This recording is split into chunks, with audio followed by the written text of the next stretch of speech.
প্রথমবারের মতো ট্রাম্প প্রশাসনের সমালোচনা করার একদিন পরই সরকারি দক্ষতা বিভাগ ডিওজিই ছাড়ার ঘোষণা দিলেন মহাকাশ ও প্রযুক্তি ধনকুবের ইলন মাস্ক। বিষয়টি বার্তা সংস্থা রয়টার্সকে নিশ্চিত করেছেন হোয়াইট হাউসের একজন ঊর্ধ্বতন কর্মকর্তা।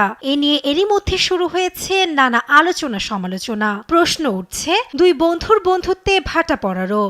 এর আগে সিবিএস নিউজে দেয়া এক সাক্ষাৎকারে প্রস্তাবিত বিগ বিউটিফুল কর ও ব্যয় বিল নিয়ে প্রথমবারের মতো বন্ধু ট্রাম্পের প্রতি হতাশা প্রকাশ করেন ইলন মাস্ক। জানান, একটি বিল একই সঙ্গে বড় ও সুন্দর হতে পারে না। সেই সঙ্গে বিলটি ফেডারেল ঘাটতি বৃদ্ধি সহ সরকারি দক্ষতা বিভাগের কাজকে দুর্বল করে তুলবে বলেও জানান। এর একদিন পরই এলো পদত্যাগের আনুষ্ঠানিক ঘোষণা।